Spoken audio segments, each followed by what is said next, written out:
Hey, Endless Honeymoon podcast listeners, it's time for another unbelievable episode, this one live at the San Francisco Sketchfest.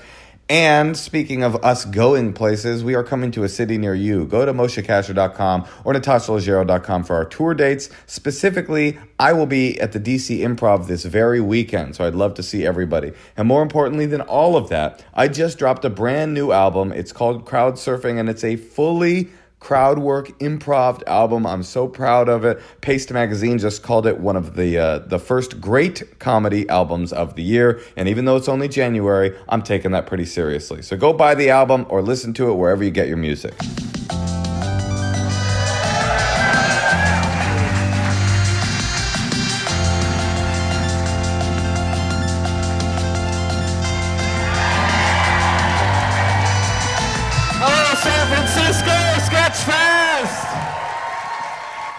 Thank you guys for coming. How are you, everybody? Welcome, welcome, welcome. Welcome to the Endless Honeymoon Podcast live taping. We are thrilled to be here. I'm Moshe Kasher. And I'm Natasha Leggero. And we are so thrilled to be here, especially me, because my parents are in town, so I left. Yeah. Her dad's visiting from Florida or Illinois, and it is it's intense. We were definitely happy to leave them behind. My dad is that's a problem with having kids. Like Moshe and I had kids. We have one child, hon. Feels like more. But we waited so long to have a kid, which is great because you get 2 extra decades of partying. Right. A lot of good Coke time. We had a lot of... But now the issue is the people who we want to watch our kid for free, our parents, are these annoying handicapped people who you don't want around your child. And all of our grandparents have something wrong with them. You know, like his mom is deaf and my mom has 2 knee replacements, and my dad is Italian. Yeah, that's an issue. And so he can barely walk, and he just eats sausage all day. And he's not just ethnically Italian. He's like the most Italian person you've ever seen in your life. Like he sort of saunters. He looks like Stanley Kowalski in Streetcar Named Desire. Like he's got more pinky rings than he has pinkies. Does that paint a picture? Wait, tell him what you said when you opened up the fridge. Oh yeah, we opened up our fridge, and I opened the drawer where we usually keep we're California people, so where we keep our soy products, and it was just like sliced beef and pickled peppers and cheese and cheese and cheese and cheese. And I looked at Natasha. I just go, fuck, the Italians are in town. And we would set the table, and he would just be making a roast beef sandwich and eating it over the sink. Yeah, he would. I don't know what this why they all want to eat over the sink. It's I very like how you're bizarre. saying they, like you're not ethnically Italian yourself. But Miss Leggero. And my dad, he's hard of hearing, and he's always complaining. He's I need spring water, not filtered water. I'm like, that doesn't make any sense. And then he's like, I need Colombian coffee. I'm like, all coffee's, what are you talking about? This is fine. And then he'll just complain at every restaurant we were going out to eat, and he's like, there's too much sauce on my pasta. I swear to God, he's Italian, but he's doing it wrong. He's he puts the pinky ring up at the waitress, and he kind of flicks her over. He's like, hey, honey, over here. But then he can't hear her either when he's talking to her. He points at the pasta, goes, I like the taste of pasta, not sauce. Bring me more rigatoni, no sauce. I'm like, that's not the way the Italians eat their pasta. They don't eat just raw cooked pasta, just yummy wheat. But the reason why we're telling you this is because we were thinking of a fight, and I was bawling yesterday because, first of all, let me tell you this. My dad, he plays scratchers every day of his life.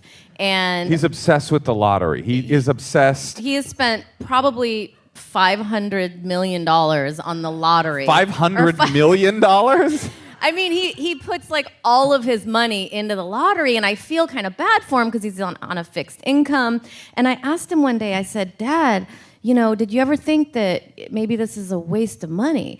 And he looked up at me from his, he's got a desk just for his lotto tickets and all the numbers he's ever played. He's got one of those green visors. And I just remember he put down his glasses and he goes, I will win. I was like, okay. So yesterday, I'm at work. I FaceTime him. He's supposed to be watching my child. I FaceTime him, and it's really crazy and hectic. Like, he's outside. He can barely talk. He's like, hey, how you doing? And, like, I already know he can't really walk. I'm like, what are you doing? He's like, oh, we just walked to the post office in Glendale, which is, like, another city. And I'm like, how did you get there? Like, you can't cross that bridge with a stroller. And he's like, oh, it was fine. And I'm like, what are you doing? And, like, why did you do this? And I was crying, and I called Moshe, and he was confused as to what they were doing, so he didn't know.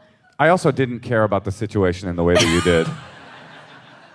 I was getting ready for my hot show here at SF Sketchfest. I was like, the welfare of our child, I don't know, I can't really deal with that. I just released an album that day. Hey! So... I could have been a little more sensitive. I think I texted her back. She's like, I'm very upset. And I think I wrote back, what is the point of being upset? Which is kind of philosophical, but not very sensitive. Anyway, so I had someone go drive and pick them up because it's like, also, it's not like my dad's a savvy person. Like, he lives in a retirement community. He's never even, like, spent 2 days in Chicago. Like, he doesn't really know how to act in a city. You know what I mean? Like, but he knows what kind of pasta he likes, and that's important. So I just didn't think he would know what he's doing. Anyway, so someone comes and picks him up. And then I ask him about it. I'm like, why did you, because he had to get a money order. I'm like, why did you need to get a money order the day you arrived in Los Angeles? To walk to another city to get a money order. Like, think about the last time you went to a post office. That's what witches do these days. That's not... We have e-stamps, we have email. No, he walked to the post office for a money order. Oh, and then the other thing I forgot to say, all right, so just to, like, a little thing about my dad. Like, this is what he does for fun. He just drives in his, like, Thunderbird, because he's a used car dealer. He'll drive a retired used car dealer. He drives in his Thunderbird around town, and he's, like, back, like, he drives back like this so he could barely see out the... He's got a business card that he handed to me the first time we met. I was his son-in-law, and he goes, it says, Johnny Legs has been. That's the kind of guy we're dealing with. So, but what he does for fun is he'll drive around and just beep at the other Italians. So he's like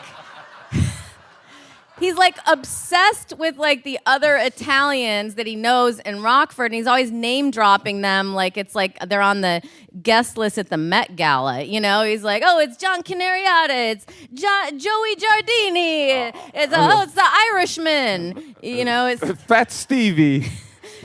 My dad, by the way, you just reminded me of something my dad used to do. My dad grew up around Italians because the Jews and the Italians used to live together in the same neighborhoods in Brooklyn. And he would, like, try to pontificate that he knew Italians so well. And he always told the story about how when he beat up a mafia don's son, and then the mafia don ran over and grabbed his son and was like, you let this Jew beat you up? And then he, like, patted my dad on the back. He's like, good job, son, and walked away. But my dad would drive us through Little Italy, and my dad was deaf, but you could kind of understand his speech, and so it was.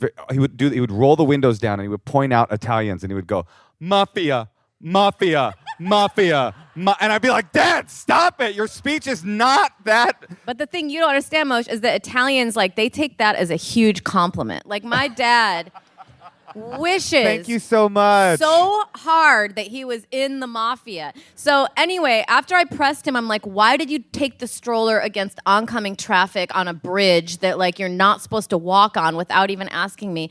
And I was like, was there gambling involved? And he was like, oh, you know, John Canariata said there was this, like, $100,000 pool in Rockford, and I just had to get him $100.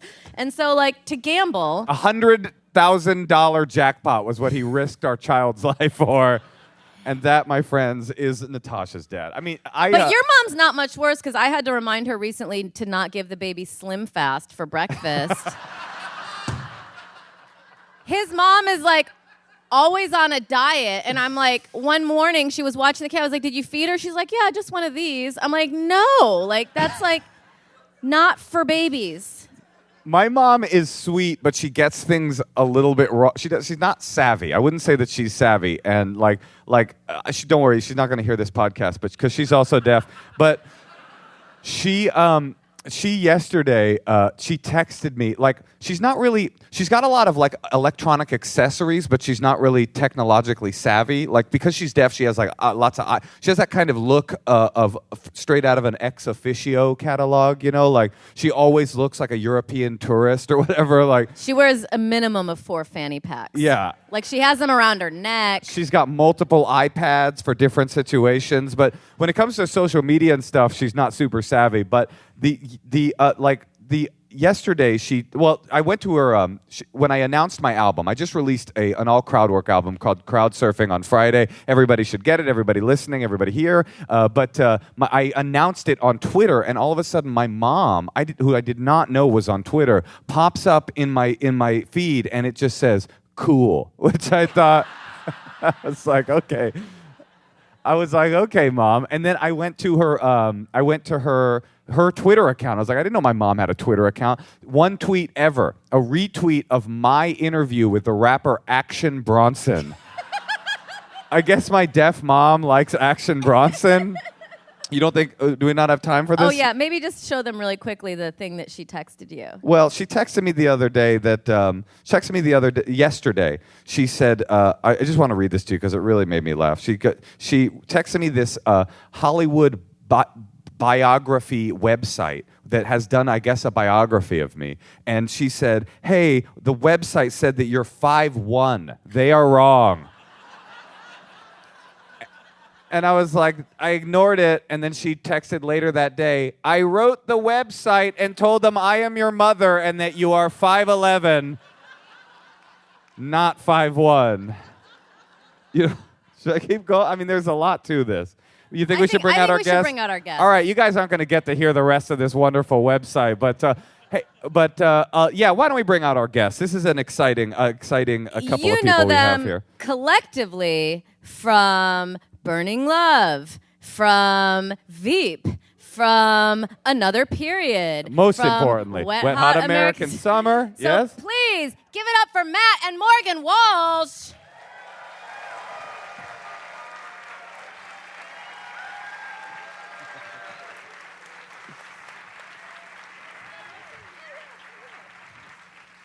What's up? Is this working? Yeah, it's working. You can grab them. You can grab them. Yours isn't Feels working? very Comic-Con panel, this setup. You can Very direct. Hi, everyone. That's what I did. A lot of couples. Are there a lot of couples here? Raise your hand if you're a couple. We're going to fix some stuff, right? Guys, thank you for joining us. Such a pleasure. Our pleasure to have you. Did you hear any of the tales of Natasha's overly Italian father? Yes. Do you guys have any in-law stuff? Oh, you don't have to talk about that if you don't want to. A combination of two of your stories. Oh, really? When we were first dating, my mom saw that Matt was married. On IMDb, it said I IMDb. was married. And he had never been married. So she called me and said, Morgan, I think he's married. And I'm like, God, he would be a terrible husband if he was married because I've been here a lot. I'm not seeing anyone It was here. just some paperwork And I had to his take care brother. He of. lived with his brother. Was it you they were referring to, or was it just a full we error? were just... No, it Well, was another I don't think there was a name attached to it. It just said married, like on my IMDb. Have you seen these websites that are essentially? I don't. I'm so scared. I clicked through on the website that my mom found, and it's called healthyton.com, and it's clearly written by a computer program. Like, it's so insane. Let me just. That is a flattering picture of Oh, you. thank you very much. It did find a headshot from my early days of living in Los Angeles. But I'll just read you quickly the part about my height that my mother took such umbrage You're with. 5'1". You're 5'1". Well, it doesn't just say that I'm 5'1", actually. It has some commentary on my height. Oh no. So the algorithm took liberties. They're trying to do some creative... So do you like the author voice of this algorithm? You tell me. All right. Okay. Moshe Kasher isn't the tallest of men. They got your sex right. This feels... Yeah, I don't know. Kasher remains at petite tallness of 5 feet 1 inch. And then the final line of this paragraph will shock and astound you. Subtleties of his other body details are inaccessible at this moment. What is this? What is this? Healthy tongue. It sounds like it was written by a marine biologist or something. Just analyzing your dorsal fin Yeah, and it's your, got your some stuff in features. So we've known you guys forever. Yes. When we did Burning Love, you were nursing your third child Yeah. in the green room. Yep. And I always thought Michael that was... Ian Black held her. Aw. Wow, that is dangerous. Yeah. I do not like the It is, sound of that actually, at no. all. He's a father. That's a good name Terrible. drop right out of the gate. Right out of the gate. And so you've been able to like have you guys. Every time I see you, you look like you're in love and having, you know. We're the this- ideal couple. That's why we're here. And so, do you have a secret, or do you have a fight God. you want to tell us Well, you about, guys- so Yeah. we don't feel so bad? Well, or we sort of touched everyone on has it a little secrets. bit backstage. I have my own everybody has craziness. My craziness is if Morgan comes home with 2 jars of peanut butter from the Ralphs, and we already have So 2 stupid. jars in the cabinet. I feel like we're going to go broke. I've literally felt like, oh my God, you're just going to spend all our money now, aren't you? That's my craziness. First of all, peanut butter, it's not that expensive. I'm just saying, yeah, I'm sharing. No, it's the principle of it. I get it. You get it, yeah. No, 100%. It's the Who's principle. watching the store? Right. We have 3 children that burning I'm cash. feeding. It's not like I'm eating the peanut butter alone. It is a I funny do thing. that. It is a funny thing to get anxious about food, which I think they're like, we do not need food in this house any longer. Natasha, we were saying backstage, Natasha does this thing where she decides to declutter, but just like all of a sudden at one instance while I'm out of town, and I'll come home and I'll be like, where is the blender? And she's like, we didn't need that anymore. I'm like, well, I wanted it. I was about to blend a peanut butter smoothie, which is why you can never have enough. That's exactly why I use it. I like when kitchens just don't have anything on the counters. I agree with that And aesthetic. he likes it when I agree with that kitchens don't aesthetic. have any food. That's you, not true. You guys have 3 kids, and you're both actors. Is it difficult to maintain? And you're like gone a lot too, right? Because doesn't Veep is like not shot in L.A. Like, we're done. Well, we're done with Veep, but it was shot in L.A. for the last 3 years. But So. before that, Baltimore. But before that, Baltimore. Thank you. That I like that better. That was more what I was trying to get Oh, at. you're Yeah. setting up a story. Yeah, I and get I it. was. Well, we had a nice Rashomon moment when we were in Baltimore. Morgan packed up the 3 kids, came to Baltimore, stayed at a luxurious Days It was a Inn, residence inn. Oh, Residence beautiful. Inn, powdered eggs. We did have every a blender morning. though. Long story short, we took the kids who at the time were like 6'4" and barely 1 or something. They were 3 kids under 5. Wait, your kids are 6'4"? You got to write into healthyton.com. No other details of their measurements are available. No, the subtleties of their bodies. Subtleties of their bodies. How sexual is this computer program? That is horrible. It is But like horrible. Morgan has a tendency. Wait, you Go need ahead. to set up. Well, Go ahead. you just need to set up the day before going out that night. Go ahead. We're like, do you I don't guys know have a this- fight you want to talk about? We have a fight we want to have. Oh yeah, has that ever I've happened? been holding on Not to yet, this. but I'm hoping. God darn it. Go ahead. You're crunching. Morgan, your go mint. ahead. I'll do that for you. He's crunching his mint Well, into this the is microphone. better It's making time. me laugh. Okay, so the day before, you talked about going out that night, right? So we had been in Baltimore maybe 2 days. He would work all day. I'm in the residence inn with 3 kids under 5. Hell. It was. Yeah. It was Dirty carpets, not a great place. dirty carpets and like walking into no grocery stores, which for me is really hard.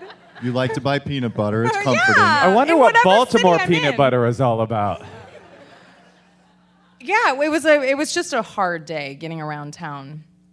And yeah. Before this happens, you're already kind of at your limit, is what you're Yes, saying. and like Okay. needing to have another person there to help me with the 3 kids under 5. So we went down to the wharf late November, early December, and lo and behold, there was a little atrium, terrible cold weather. But it looked beautiful. Yeah. Christmas lights.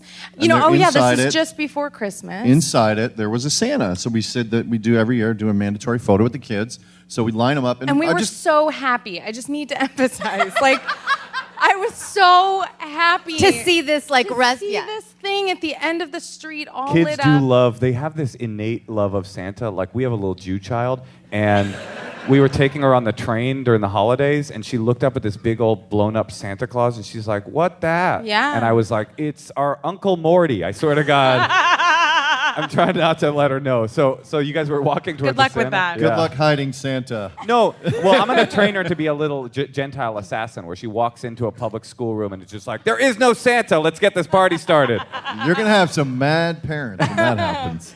But yeah, it was a magical thing to be able to go see So, Santa. what I was saying earlier, Morgan has a tendency sometimes to go in Wait, for you the can't dark say stuff. that yet. Or the... You can't say that yet. By the way, this is how Moshe acts when I try to tell a story. yeah. So You have to like set it up. So We're from Illinois. We have manners. we go in. it's true. These other people come in whenever they want to come in. You're saying Northwest people. She's say- from the Northwest. You say people from Illinois have manners? You Yes. ought to check out Johnny Legs, Has Been. Johnny Legs? That's My dad. That's her dad. Anyways, There Morgan were is Christmas carols playing. You guys need to understand, like, Oh my It God. was like a utopia. it was a utopia. And the kids were so happy, and they got, and like to get them to smile with Santa, you're like, Sidebar. Today we went down to the ferry and there was a guy who held up a sign Okay, of these poor this is a immigrants who terrible died in a tangent. river, and he had a political agenda by it. yes! So- our fucking president is garbage. Wait a minute. We Wait a all minute. agree on that. No, hold on. We all Not agree here. on that. Not here. Not on my podcast. Sorry. Sorry. But my point is, Morgan wanted to talk to that guy, and I have no desire I thanked to unpack the emotionality of putting those pictures up and the craziness behind.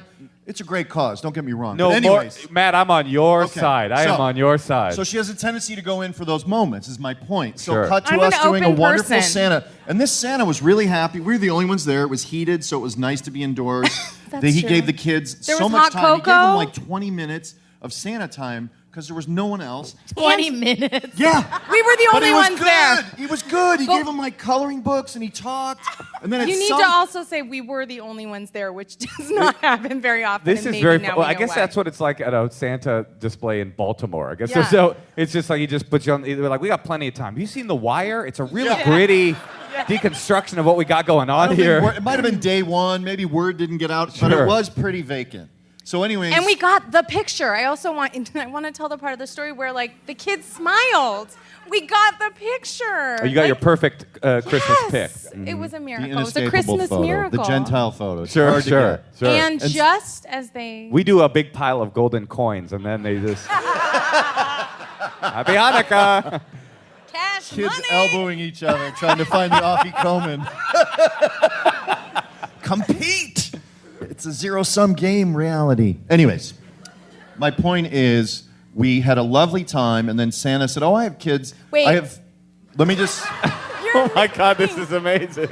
let me just say my version, and then you can correct it. No, How no. about that? No, because I need to correct it incrementally. Like. All right, let me I'm- get one point out, and then you can go after that point, okay? Because I feel like I'm in midpoint. This is pretty good communication negotiation right now. You have a lot Fine. to Tosh learn. can relate. Okay, so ahead. my No, I point even is, said to Moshe, I said, can you please not do that thing where you correct my story and tell me that I'm doing it wrong and not saying all the details tonight? So I did say that to him. So that's why. Has we he haven't done- honored that? So far, yes. Okay. I'm not going to do that. it's a It's work just in hard- progress. It's just hard for me to not do that because I'm a natural storyteller. I'm a moth triple champion. And, boy. no, I'm not. boy. I've never done the moth. What? I've never done the moth. I just thought that sounded like the dorkiest thing a person could say. Michael Ian Black held my baby. So we had a lovely time, and then towards the end, he was like, "Oh, the kids are great," and I'm like, "Thanks so much, Santa." He's like, "Kids are great. I have 4 of my own." He's like, "No, actually, I only have 3 now. My daughter died."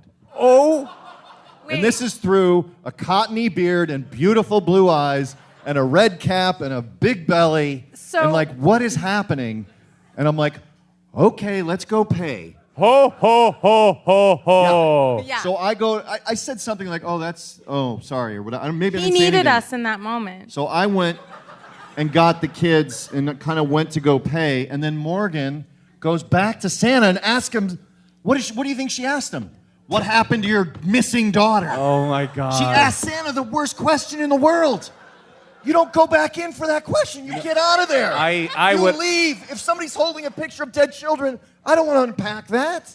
I want to get away from that. I am Team Matt. I Get am me the team fuck out of there. Morgan. I mean, it's like he just spent 20 minutes talking to your kids. He needs us. And then he's like, my daughter died, and you're like, okay, well, thanks for the 20 minutes. No. Hold on. First of all, he violated the code. That motherfucker broke character. Santa doesn't have kids.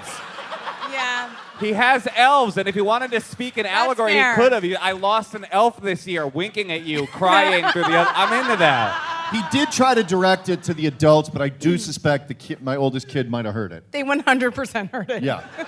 On Donner, on Dixon, and then just move on. Well, my daughter's missing. It was as they slid off his lap, he said, "Oh, enjoy those kids." Oh my God. And I was like, we are. And again, like this magical time had been had.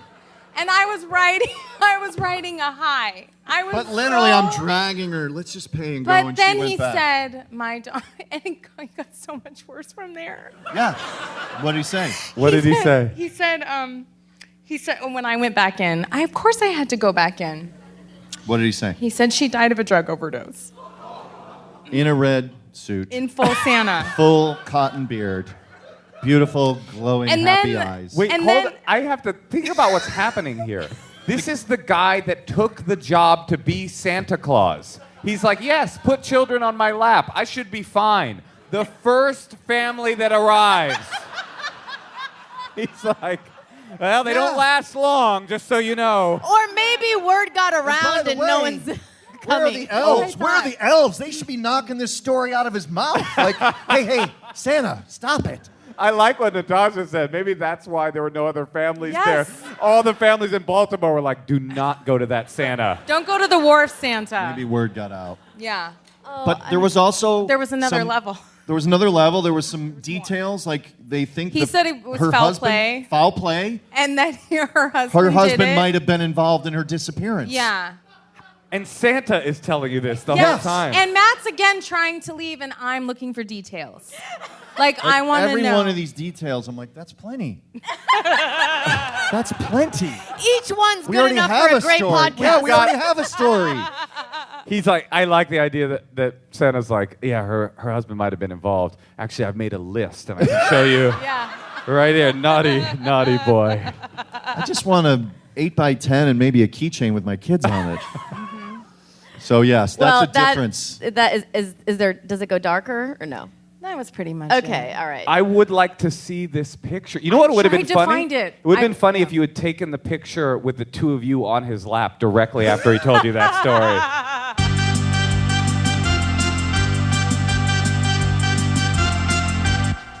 Hey, Tosh, Yeah, Moshe? do you feel like I'm kind of a character out of Uncut Gems? No. Well, I think I am. And I think that the problem in the jewelry industry today is that the middleman is making things too expensive. Well, thank goodness there's Noemi, who believe, like I do, that luxury jewelry doesn't have to be overpriced. They cut out the middleman to deliver exceptional fine jewelry without the traditional retail markups. They also design and manufacture everything in-house, and they sell directly consumers, and it's got a lifetime warranty, both with free shipping both ways, so you can save an average of 50% off of other luxury jewelry brands. And you know I love gold. They have 18 karat gold, which is what I actually wear. They sent me a bracelet. I wear it with all my bangles, and I love it. Well, I love gold, but I eat it, but that's because of my ethnicity. So, if you would like to get involved in jewelry that is cheaper than you can get at a store, all you got to do is go to Hello Noemi, HelloNoemie.com/honeymoon. You'll see their collection, and you know what? You get $50 off your first purchase with that promo code honeymoon. $50 off. What do you have to lose? Don't forget to use promo code honeymoon for $50 off your first purchase. At HelloNoemi.com/honeymoon. Hey, Tosh. Yeah, Moshe? Don't you feel like women have it easier than men? No. Well, they do in one way, in that there's a multivitamin called Ritual, which is awesome, but it's made specifically for women's bodies, and I want to put it in my body and feel good, but I can't, and I think that's total BS, and I don't even want to tell you what BS stands for. As a woman, we deserve to know what we're putting into our bodies and why. That's why Ritual's founder is on a mission to reinvent the vitamin industry. Kat Scheider and her team of scientists at Ritual are making clinically tested a new normal. They've obsessively researched each nutrient in their visionary woman's multivitamin. And if you're thinking about taking a multivitamin and don't know where to begin or which product to get, we're making it easy on you. All of this stuff has been tested, and it's really a great product. If you are a woman and you want to do this, let's make it really easy on you. Just go to ritual.com/honeymoon, and you can start your ritual today. That's 10% off during your first 3 months at ritual.com/honeymoon. That's right. We're offering our listeners 10% off their first 3 months. You've got nothing to lose, so give it a shot. Ritual.com/honeymoon.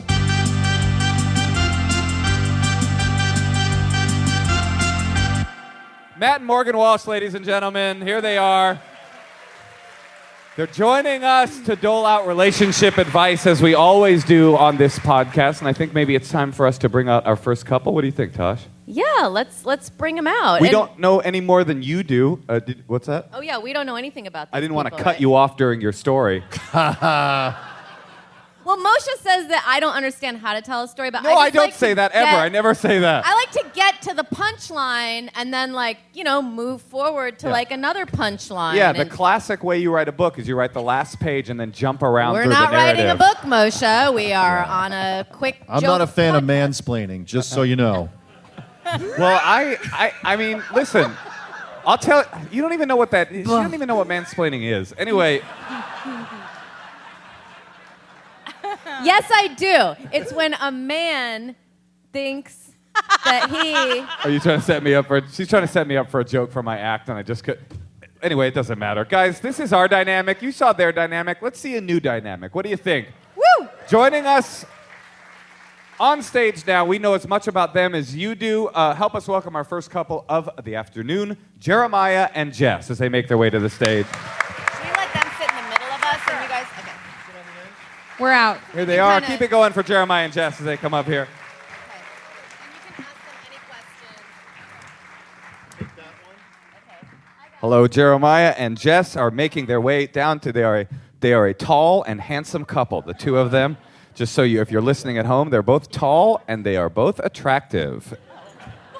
And I don't know what that's like because I am 5'1".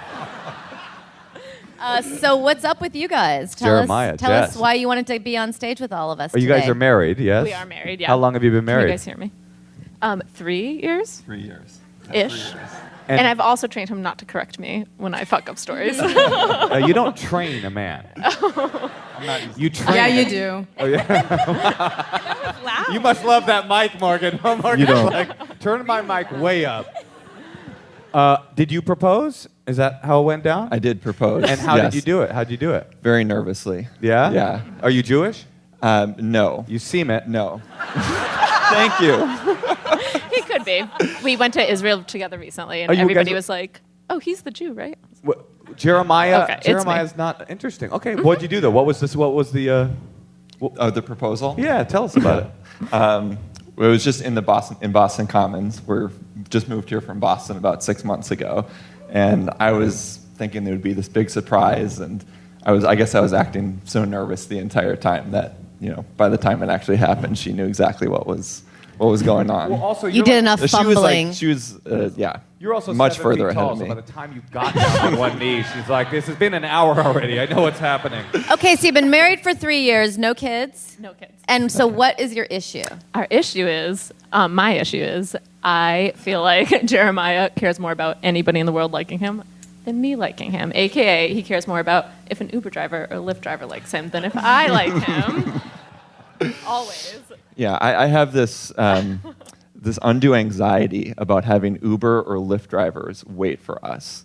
And I have to be perfectly in position on the right side of the street, like ready to go, like spotting the car like down the street so that he can drive up and we can go right in. I 'Cause share that can't- anxiety. He does. I share I that can't let anxiety. them wait. I try to be punctual for my Lyft guys Yes, absolutely. and gals. Do you, wait, hold on, Matt. Do you talk to them? Yes. Just out of the gate.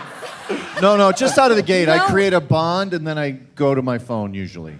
I have an issue. I'm always like I didn't know that you were like this, Moshe, but he literally nonstop chattering the entire time.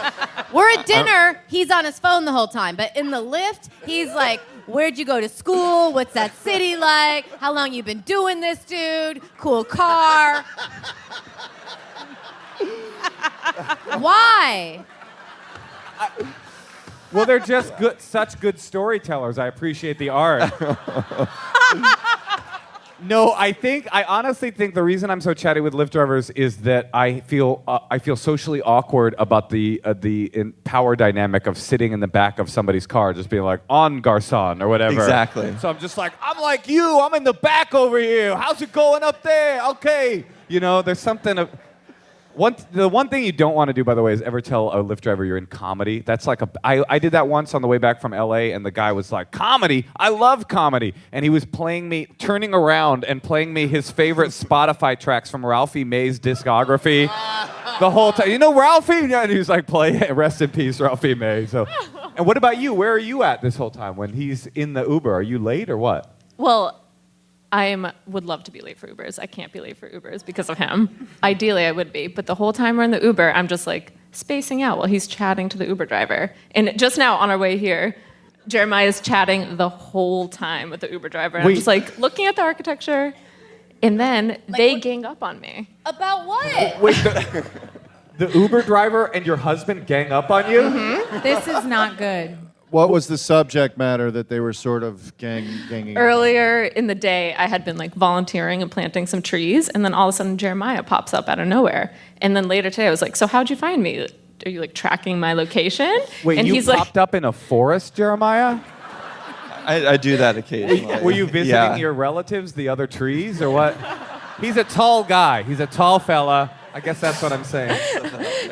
And we're in the Uber. I'm like, "So you always tracking my location? Like, do you always know where I am?" And the Uber driver's like, "So, anyways, y'all, how about the 49ers?" Because they're listening to our conversation. And He so anyways you and kind of Exactly. like made a little commentary like, yikes, battle yeah. axe in the back over there. Yeah. And then after that, I was like, "No, seriously, are you tracking me?" And then the guy was like, "What about the blah, blah, blah, blah?" And then him and Jeremiah are off on a conversation. It doesn't rain this weekend. Yeah. You hope it does rain because you'll grow taller, but it's a funny area to roast a person. You're so tall and hot. Ha, suck on that. What if the Lyft or Uber driver is a dud or even like a wacko? Do you still give them the full ride conversation treatment? Yeah. That's terrible. Yeah. That's terrible. That's The wackier, terrible. the You gotta better. get out of there. Matt, have you I found, understand that. and Jeremiah, I'm sure you found this too, that when you're chatting up an Uber driver, I have found that they save their racism until the third stanza of your drive. So you create a bond with them. They're like, "Oh yeah, no, I'm an immigrant. I'm from the Russian state of Georgia." And you're like, "Oh wow, what's that like?" "Oh, it's beautiful. We have a wonderful stew dish." You're like, "I love that. I've always wanted to visit that region." And then by the time you're like about 3 blocks from your house, they're like, "The blacks are everywhere." You're like, "No, we're already friends." At this point now, you got to be like, "I don't stand for talk like that. That's my house right there. Please don't come back."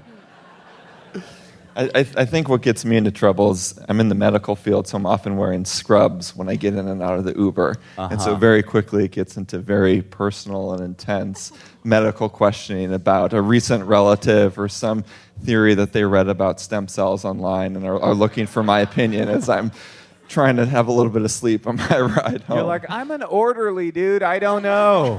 You could say that you are a nurse. I'm a nurse. I don't know anything about medicine. Morgan, did you have a question? We didn't get. So, are you tracking her? We didn't really. I know, Like- right? Sorry, but. I didn't get an answer either because I was interrupted by the Uber driver. Oh, so we're all waiting for this answer. Yeah, Morgan hates it when people interrupt. Go ahead. Boo! I don't know why I'm doing this to you. I don't know. Well, Oh my God, I love the tension here. as she's known for many years, I do have you on Find My Friends, so I can do cute things like show up while you're planting trees and surprise you. But yeah, Surprise you. So you are tracking her. She's on Find My Friend, so I could find her. And how do I don't you even know feel what that about is. I didn't even know. I don't. you Do don't I know have what that app on my phone? She's didn't saying know she you were didn't on know Find you were My on Friends? Find My Friends. We have had this conversation. Whoa. At least Whoa, apparently at not. least I'm 20 siding with her. times. We've I mean, had she would remember that conversation. I love the idea of the Uber driver turning around. You're on Find My Friend. I want to know if Natasha agrees with me Wait, Well- about what exactly? about the He- Uber. I know oh. he's in the wrong about I tracking. mean, I definitely. I definitely have talked to Moshe about this before, and just in a joking way, because I really didn't know that was his personality. Like, he is not a chatty person, except when he's in a Lyft or Uber, which I find interesting. But I just think it's really important to always remember she's your number one priority. She's who fucks you. Jeremiah's like, you don't know Uber. Uber X. Uber X. They call X. it, they call it XL for a reason. And, just try to always make her the priority, especially around complete strangers. And I think if the guy's trying to, gang, that's not a good feeling. You and the Uber driver are kind of, under your breath making fun of your wife. That's rude. Are you a doctor? I am a doctor. Yes. What kind of a doctor? I'm in internal medicine. Oh, okay. Yeah. So that deals with the stuff on the inside of the body. And You're so smart, Moshe. just so thank you so much. Thank you. You yeah. just, I don't just do comedy. Pulled that It's right not one of the there. cool specialties. Yeah, thank you. Yeah, it's not So for- you yeah. make, let's say, probably a pretty decent living. Well, I'm a resident, so no. You're still paying off your student loans. Yeah. Yeah, listen, buddy, we're all residents somewhere, but don't fucking condescend to me, okay? I'm a resident of Los Angeles. You're a resident of San Francisco. It doesn't matter. And what do you do for work? I'm a civil engineer. You're a civil engineer, so you make a decent living too. More than him. She's so glad you asked that. We've never had a guest breakdance before. Wow. I would. Do you have any advice, I have a Moshe? suggestion, not so much advice, because you guys seem like a sweet couple and you're equally tall, so I think you'll make it. But to me, it seems like the solution to this particular problem is very simple and obvious, which is you have enough money to order Uber Black every time. And Uber Black, they come in a limo, and they're like, literally, their job is to not talk to you at any point. Yes. So just fucking click that black and get that loving back. Or ditch the bedside manner. Put a timer on. Say, I'll be nice guy for 5 minutes. And then ditch the bedside manner. And just, even if you're on your phone, you're still tuning into her. And never underestimate the power of earbuds. Oh, yeah, that puts a real That's signal the- out there. I You have talk been- for I a have few been doing minutes, that now. and then you're like, this is my thing. I usually am like, hey, how's it going? Yeah, what's up? And I put these in. Do you mind if I make a phone call? I kind of talk a little loud. And I'm like, do you care if I make a phone call? Okay. And then usually what I do is this is really bad. I return emails, but speak them. So, That's efficient. That's not bad. so then I'll I start. So find then that they, to be efficient. Thank you. Morgan, you got I something? feel like we're missing the issue, which is he's tracking her. I think that's all the time we have for these two. Jeremiah Thank you, and Jeff, Moshe. ladies and gentlemen. Thank you for joining us. Many happy returns. Hey, Tosh. Yeah, Moshe? Notice anything different about me? Yeah, what is it? Well, it's that I don't smell like a dead rat or a pile of poo-poo anymore, thanks to native deodorant. Not only that, I don't have any aluminum up on me. You do love that deodorant. Native deodorant is safe and is formulated without aluminum, parabens, or talc. It's also vegan and never tested on animals. It's totally natural ingredients. I straight up use this every day, and it keeps me smelling sweet. I gotta fight these ladies off, because I'm married. It's made of ingredients you've heard of, like coconut oil and shea butter. You wear deodorant every day. Shouldn't you be able to understand the ingredients list? But That's a very good point. What I care about is how I smell, and they got great smells. The one I like to use is the cucumber mint, but there's a coconut vanilla, there's lavender and rose. I like eucalyptus and mint. Yeah, there's something for everyone. There's a wide variety of options for men, women, and even teens. There's no risk to try, and there's free shipping on every order, and Native offers 30-day free returns and exchanges in the USA. I'm not kidding. I straight up use this every day. If you want to smell like me, get yourself some Native. So go to nativedeodorant.com, use the promo code honeymoon, and you'll get 20% off. That's nativedeodorant.com, promo code honeymoon, and start smelling better than poo-poo today. Hey, Tosh. Yeah, Moshe? I've noticed something about you lately. What? Your titties are looking plump and perky. Why is that? That's because I'm finally wearing a bra. Well, I'm stoked. Where'd you get the bra?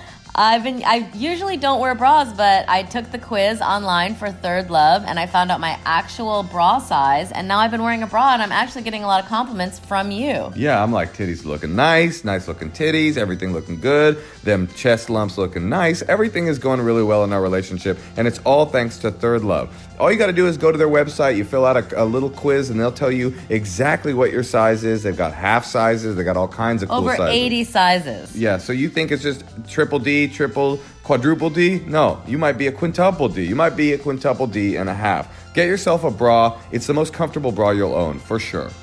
The straps, they don't slip. There's no tags, no itching. They're lightweight. Super thin memory cups mold to your shape, so you don't have those like big fake kind of pads sticking out of you. The other cool thing they do is they offer free shipping, and you can return your bra if you don't like it, and they take all of their gently used returned items and they give them to women in need in the Bay Area. So listen, go to thirdlove.com/honeymoon to find your perfect fitting bra, and we'll give you 15% off your first purchase. Go to thirdlove.com/honeymoon now to find your perfect fitting bra, and again, get 15% off your first purchase.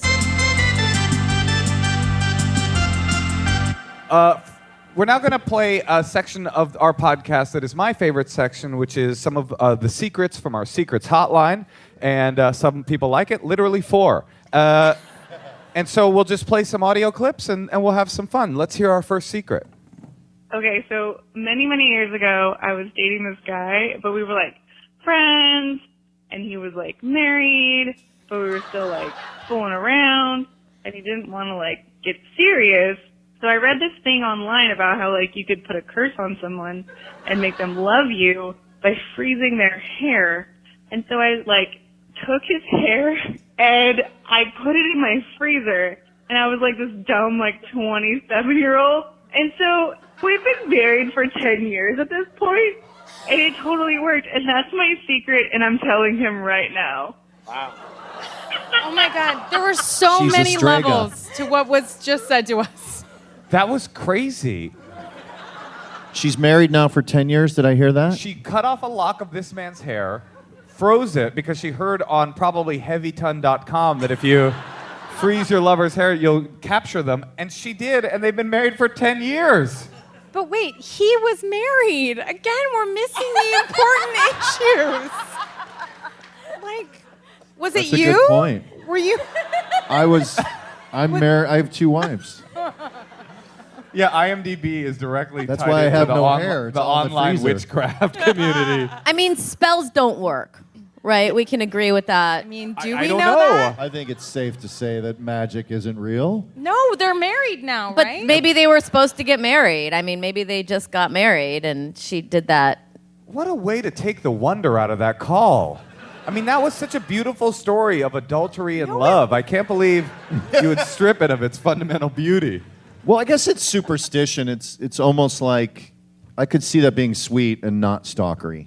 Like if she really liked him, she shouldn't, maybe not date a married person. I don't know. I 'Cause would that say doesn't- let's start there.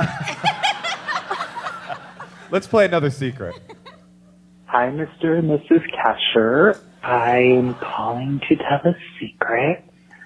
I had a friend, a girl, who was dating a guy, and one day she went on his computer and found out that he was on some dating sites looking for men. They broke up, and I went on the site to find him, and we fucked for like years until he moved. Never told anyone. See, this is good, pure fun. Wait, can you explain, Moshe? I support adultery on every... Wait, what is he saying? His friend was about to die? No, he said that he... First of all, let me start here.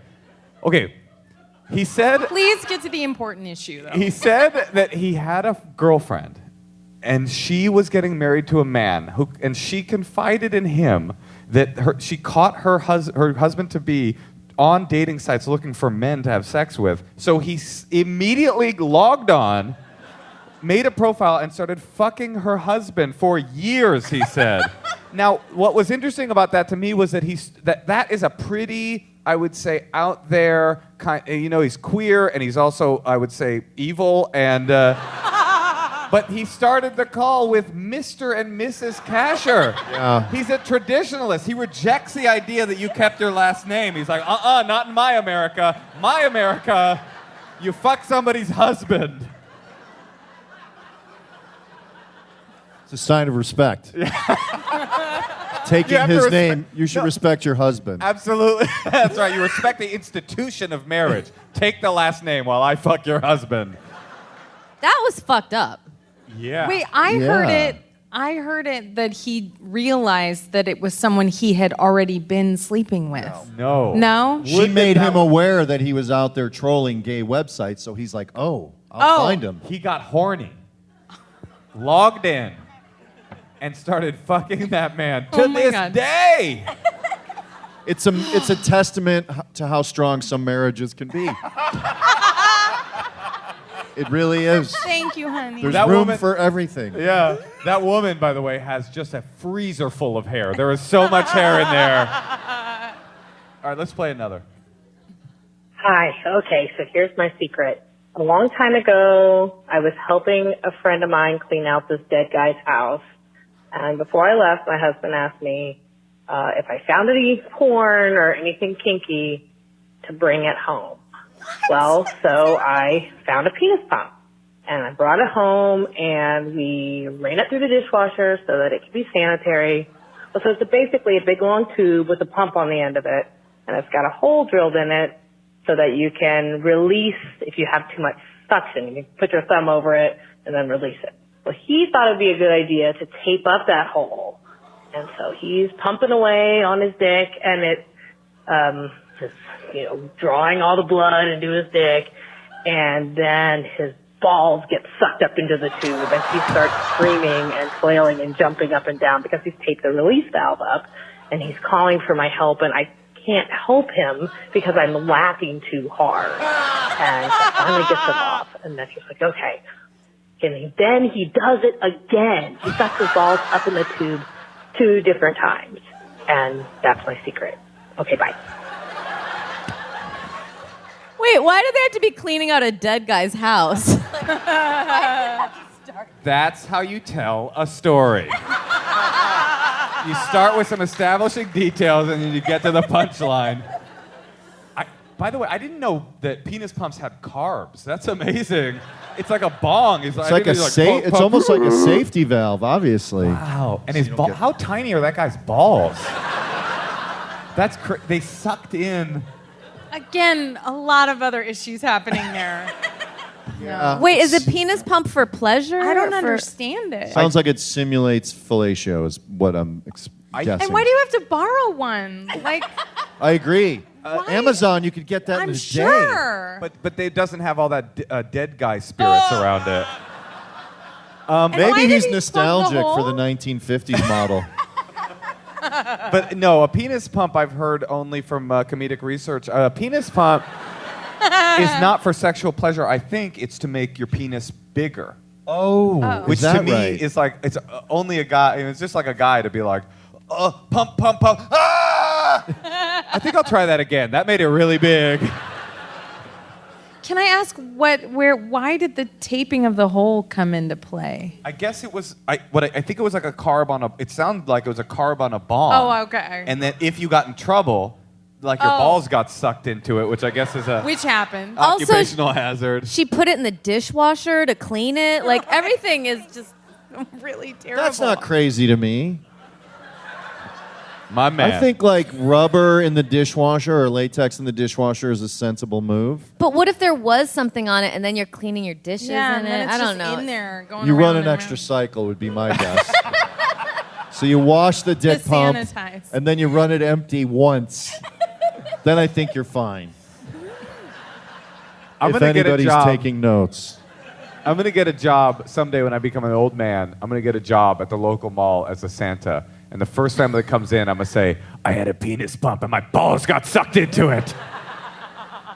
Shall we play another? Yeah, Let's play another. Hi, guys. So I'm sitting in the CVS parking lot right now, eating a bag of chips, calling your hotline, and I just took a Plan B pill. So that's my life right now. But my secret is that I think I'm a sex addict. I've never told anyone that before. But I have a boyfriend, and he definitely doesn't fuck me enough. And I've talked to him about it, but he doesn't really seem to care all that much. So I don't know if it's just that I'm not getting fucked enough or if I'm an actual sex addict, but that's literally all I think about. It's been months of this, and I get really irritated if I don't get fucked, or I'm constantly watching porn, or anyone that walks by me, I'm basically just, like, intrigued in a bad way. So, yeah, that's my life. That's my secret. Probably going to go watch porn. Shocker. Bye. I'd say we don't have to guess if she's a sex addict. You say she is? Yeah. She didn't sound like a sex addict to me. She sounded like a horny person. Like she doesn't fuck any of the guys. Well, we have a lot of follow-ups because it's like, does she? If she's like, I just want to have sex 3 times a week, like that would be normal, right? And then if she's and if it was 4, it would be abnormal. That's sexually. No, but if she's like, I want to fuck 5 times a day, like that would be very hard to keep up. How can you be a sex addict if you don't engage in any of the activity? That's like, I think I might be a heroin addict because every time I see heroin, I'm like, that looks yummy. Like that doesn't. Oh, I see what you're saying. But she not stepping watches outside. porn all the time. Is porn. And she sleeps with her boyfriend, just he doesn't do it enough. I just want to point out something that happened in the audience. I went, is porn? And a woman goes, yeah. I hadn't even Thank formulated you. the thought. I feel like you're on my I hadn't even side. said the thing. Is porn? Yeah. What were you gonna say? I do want to know. Well, Moshe, you're very. You told me a story yesterday about how we passed some hotel and he goes, Well, oh. This was pretty funny. Wait, let me tell it. And I'm just kidding. I was literally just going to tell the punchline because we're running out of time. Well, so, when I was a young man. But sure, tell a long story. It's it happened to me. Set up the base reality, set the you. details so we can have a Yeah. nice surprising callback at the end. So, yeah, thank you, Matt. So I was cleaning out this dead guy's house, right? No, we passed the hotel. Tell me what you told me We about. passed Hotel Nico, and I looked at it and I was like, oh my God, Hotel Nico. I remember in the early days of the internet classifieds, I went on to Casual Encounters and I started this like email back and forth. As a teen. I was like 19, and I started this email back and forth with this woman who was saying she was like casual encounter. I'm staying at a hotel downtown, and she was like, "I'm a striking redhead, and I'm looking for some casual fun." And I started emailing back and forth with her. I was like, and she's like, "I'm staying at the Hotel Nico. Come to the Hotel Nico at 4 p.m. Bring whipped cream." So I got 19-year-old's dream. So exactly, I got on BART and. From Oakland. I got on the subway. Did you buy it before you came in, or did you buy it in the city? No, I waited till it would be cold. I didn't know. I like that. I like that. It's classy. When you're older, you're like, it's just sticky and messy. Right. Like, you don't care, but when you're But 19, I was like, and she's like, at 4 p.m., I'll be the redhead. I'll make eye contact with you. I took Bart to downtown. I walked into a liquor store all horny and shaky, and I'm like, I hope they don't know what this is for. I brown bagged it. I remember that. I kept it in a brown bag. And I went into the lobby at the Hotel Nico with a brown bag of whipped cream and looked, and I sat there for a full hour. She totally stood me up. And finally, at 5, I just got up and sadly dropped the whipped cream in the garbage can and took Bart home. I'm glad you told it your way. That was cute. But I do feel like you maybe had like a really crazy sex drive when you were young. Like, is someone like that what makes someone a sex addict? Do you know? To me, that doesn't sound like sex addiction, but to you it does. Well, I think empirically you're right. She's not out there having multiple but she partners. is. She said, because she's taking a Plan B pill, so she is having sex. With her boyfriend, but not enough. I think what's And happening. she said it's all she thinks about. And then she was going to leave us that call to go watch porn. And then she's she eating said chips. shocker, and I didn't know if she meant the shocker or... Classic bro humor right there at the end. I don't know. Is addiction about behavior or is it about compulsive thought? But even if she's like, say, masturbating to the porn, that's her exercising that addictive She's behavior. expressing a dissatisfaction with her sex life, and she's very stressed out about it, and she's also sort of keeping obsessive about it. So I don't know what the classification is, but there is something He there has a she needs master's to in deal. psychology. I have 4 classes towards a master's in psychology. Where's my doctor out there? He knows how close I am. So that's this. Yeah, because I once had somebody on my other podcast who was she studied sex addiction, and she said that sex addiction doesn't actually qualify brain chemistry wise for the DSM classification of what addiction actually is. Really? That it doesn't really meet the criteria for true addiction. And I don't know exactly what that means. Maybe it's part of that thing where it's a behavior you can't actually stop. Like overeating, you can't stop eating. Or, it's one of those things where you have to continue the behavior, and it's about, is the behavior destructive or not? Or does the love component, like you always hear sex and love addiction, does love have to be part of it because of the endorphins and the release in your... No, because I'm not a doctor. Because sex and love addiction is a different thing than pure sex addiction. Actually, I got one more story. Natasha, can I tell it? Sure, honey. Okay. I once went to a Sex Addicts Anonymous meeting, and it's different than Sex and Right Love. after that Hotel Nico debacle. No, I went to an Overeaters Anonymous meeting because on the BART ride home, I was just like... And then I went to an NA meeting because right before that, I was like... The nitrous situation. Anyway, I went to this meeting. It doesn't matter why, but I did have some compulsive little fun issues that I was having, and I went, and immediately I rested assured because I was like, I do not have this, because people would talk about like, I'll get home from work, I'll turn on the porn, all of a sudden the sun will be coming up. I was like, I don't think I have that. I think maybe I'm just too good looking, but. I have a friend who was diagnosed as a sex addict, and he wasn't having multiple partners, but his shrink, because he would obsess about it, and he would masturbate to porn like all the time, and he wasn't living a productive... Who is it? I'm just... No. Michael Ian Black. And he All held I can my baby. tell you is there an actor on This Is Us. I'm totally kidding. I don't know anyone on that show. But wouldn't that ruin that show for you? Pick a nice family drama. But anyways, his shrink was telling him he used the terms, you may have a sex addiction. So I didn't mean to interrupt you, but I just wanted to share please. that. That was very respectful. Thank you so much. I appreciate that. Boo. So I went to the meeting, and I was like, okay, I'm rested assured, but I was there, and I was kind of taking it in. It was kind of interesting. And one of the customs of that particular 12-step group is that when the person introduces themselves, they introduce themselves, and then they say how long they've been sober. And I guess to them, sober means however they've been abstaining from their problematic behavior, their addictive behavior. So they'll say, I'm Moshe, I'm a sex addict, I've been sober for 2 years. And every single person. So a guy comes in, sits right next to me, late. And he, at the end of the meeting, raises his hand, and he's like, I'm so-and-so, I'm a sex addict, and I've been sober for about 30 minutes. And then the meeting ends. And I don't know if you've ever been to a 12-step meeting, but the custom in a 12-step meeting is at the end, you stand up, put your hand out, take the hand of the person to your right and your left, and say the serenity prayer. And I looked at that dude's hand, and I'm like, fuck that shit, and I ran to the other side of the room. I'm not holding that cummy hand, no. Should we do our last couple? Yeah, Tom? let's bring out Joe and Sarah. Joe and Sarah, our last couple of the evening. Put your hands together for them. Sure. Joe and Sarah, thank you guys for coming up. Also pretty tall. Awesome. How are you? Thank you for joining us. Hello? Oh, Hi. less tall.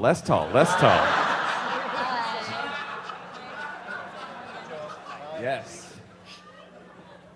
Hello, Joe. Hello, So, Sarah. Joe, thank you for is today, what is today, like abs day, or what is... You are pretty You're like buff. busting out of that shirt. Is your issue having to do with his workout schedule? Absolutely not. No. She's like, actually, I'm a sex addict, and that's what I like. Joe, Sarah, thank you for joining us. Are you guys married? Are you guys dating? Or what's your situation? We just got engaged early December. Congratulations. Thank you. Amazing. Did you propose, Joe? I did. How'd you do it? I took her to the Monterey Bay Aquarium on her 4th anniversary of dating. With all those kids running around? And all those fish? Then we went out to dinner, and I did it at dinner. Sweet. We just had a bad experience at the Monterey Bay Aquarium because we went like the day before New Year's, and it was just like you couldn't even enjoy the sea life because it was just like a family of 19 just ramming into you with a stroller. So that's very romantic. What is the issue that you contacted us about? Sure. So one thing, as we're kind of getting ready and thinking about wedding and planning and all of that, is this ongoing dilemma about my hair. So I've had long hair for most of my life. Is some of it in the freezer, Joe? No. I think it is in one of the cubbies. No. But I cut it a year and a half ago to get the pixie cut, and I really like it. You look gorgeous. Thank you. Beautiful. You look good. Women But should have long hair. I've been kind of struggling. I'm kidding. I went the other way. I zigged when they zagged.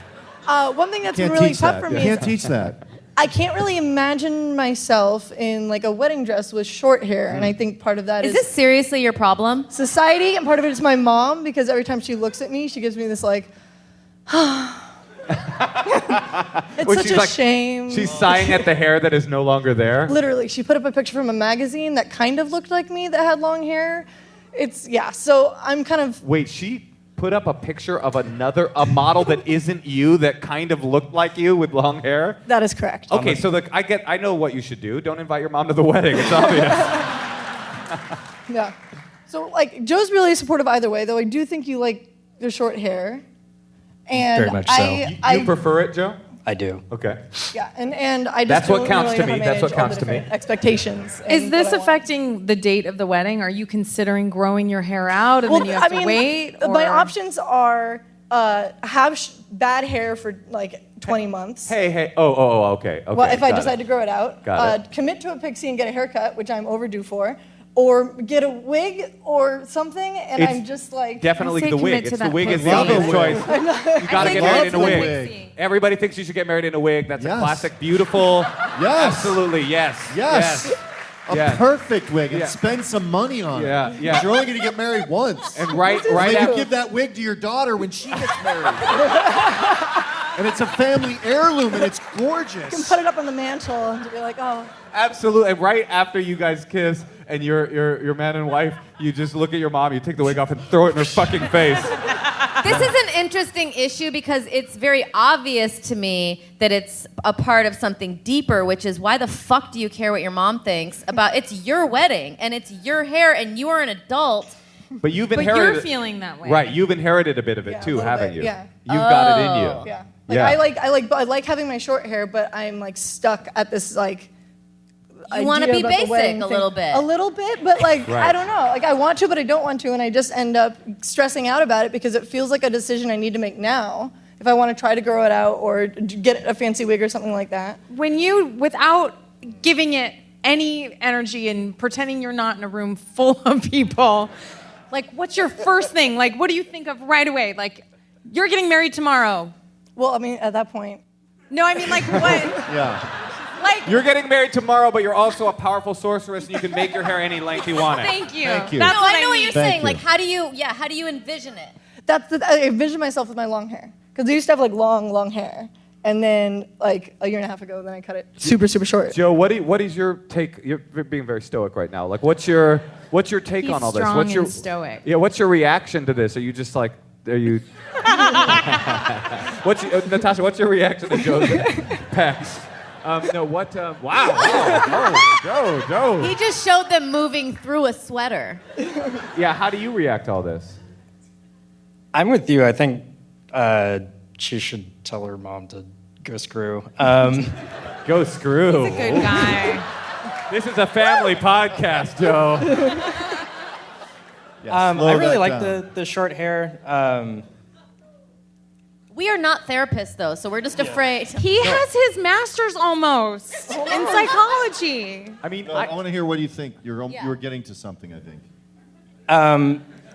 She cut it for a reason, and I think the core of the issue is like she doesn't think that she can be like a beautiful bride without the like long hair, like that whole thing. But like I don't think that that's necessarily true. I think she looks beautiful with short hair. I could. And you He's feel like the yourself best. with short Hold on, hair. you started talking right when he was about to cry. That was going to be He's so great. awesome. You're great. No, go ahead. Sorry, honey. You guys sorry. are great. You are. But also the short hair is you. That's who you are. The bride isn't someone different. Like that's just like a basic idea that you have in your head that your mom has instilled or you've instilled or you know what I mean? Like what is like the version of you that is the bride because that's who the wife is going to be. Like growing your hair out and being this like thing just for a wedding that is like going to be a huge waste of money. I'm sorry. Like there's no reason to spend a lot of money on a wedding. Like We'll do it for you. Yeah. Natasha's so right. I love that. I love what you just said. The bride's not a person that exists separate from you. It's you. And I mean, I don't know if I'm speaking out of class here because I am a man. I'm quite a man. But all 5'1" of you. Yeah, all 5. It just became so clear to me when we were getting married that the world delivers women this messaging about the day they're going to get married, that this day, there's a binary day that is the most important day of your life, and you can fuck it up. It is possible to fuck it up. You can, and the only way to ensure that you don't is by spending money towards it, or in your case, growing hair towards it. And that's just fucking capitalist poo-poo. Like that, sorry, I don't mean to shock you, Joe, but... So...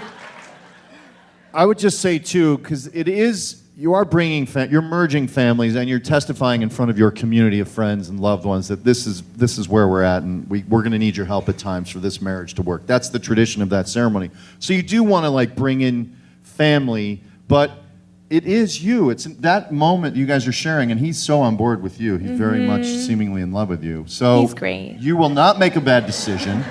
You will not make a bad decision, and I think it's worth convincing your mom, like, what else can I do to make the wedding fun? So to that point, maybe, do you guys have any advice? If I were to stick with my short hair, considering her magazine reaction to me cutting it in the first place, any advice on how to manage the rest of her life of me not getting married with long hair? You don't have to manage Make sure there's a it. dessert table at the wedding. Old people like dessert tables at weddings. That's true.